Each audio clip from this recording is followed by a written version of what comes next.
On June 10th, 2023, I had two vivid dreams, and I was a little reluctant to share them on video, but I really felt the Lord telling me to share them. And so I'm going to read them in detail as I've written them down so I don't forget anything. So here it goes. Today I heard the urgency from the Lord to share these dreams with you.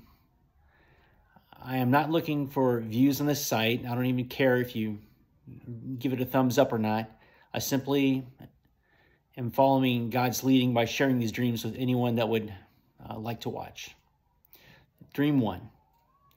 I suddenly found myself in a large room without any furniture. The room seemed to be a large warehouse of some kind with a concrete floor. I was standing around a group of people that were well dressed and seemed to be concerned with President Trump. One man told me that President Trump would like to speak with me.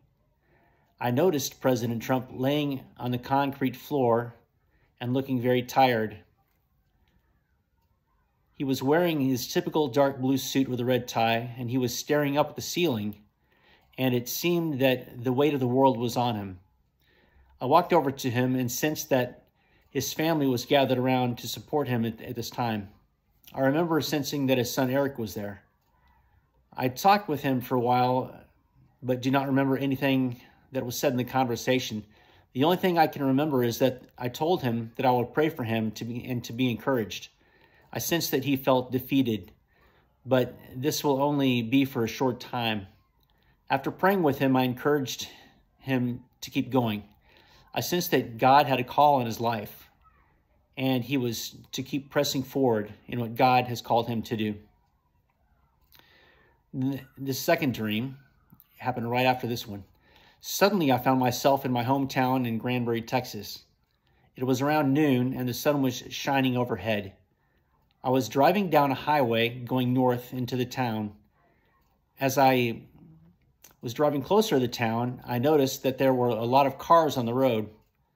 Or no, there were not a lot of cars on the road. Up on the hill on my right was a large church. I saw older cars driving around, and there were no new models of cars anywhere. I didn't see any electric cars or cars from the 1980s and up. I had a sense also that computer chips were not working in the newer cars. One car I noticed that was working was a dark purple El Camino from the late 1960s or early 1970s. I was surprised because the car was like a showroom model car, and it was running perfectly. I saw tents set up on the side of the road with people living inside them. There were campfires everywhere. People were simply surviving. I sensed the community was helping to take care of all the people sleeping in the tents. I saw 3 vendors with their grills side by side selling barbecue. The vendors were wearing long sleeves and did not have jackets or shorts on. I'm sensing that it was late summer, early fall. I'm not sure what kind of currency was being used to transact at the vendor stations, but I do remember that there were no credit cards, bank cards due to an electrical blackout. The people that were spread out everywhere seemed to be quite calm and collected. No one was really fearful. There was simply a survival mentality with a sense that they were going to get through this difficult time. The people there living in the tents seemed to have moved into the smaller Texas town from the bigger cities. A sense of law and order was in place by the people themselves. I don't recall seeing any police forces about. I did have a large sense that this was happening all over the United States. At the end of the dream, I sensed hope. Hope that the current situation was for a time. Again, these 2 dreams I had early in the morning. I have been having dreams and one vision I had as well.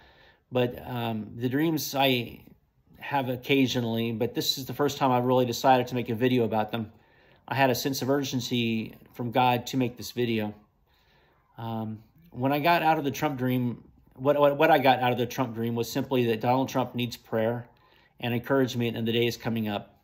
He has a task to do, and he must be willing to step out on faith to fulfill what God wants him to do.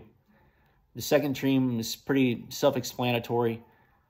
What I got out of it was prepare for no electricity, to rely on, to have extra food supplies and safe shelter in small communities. Again, I don't consider myself a prophet, of course. I do believe in God. I'm just an ordinary man that is having these vivid-like dreams occasionally. And I am following God's will by putting up this video right now. As far as the deeper meanings of these dreams, I leave it up to you to decipher what they could be. And again, let me know in the comments what you think of these dreams or what they could be. They're extraordinary because they were just vivid. It was like I was actually there. But thank you and have a great day. Bye.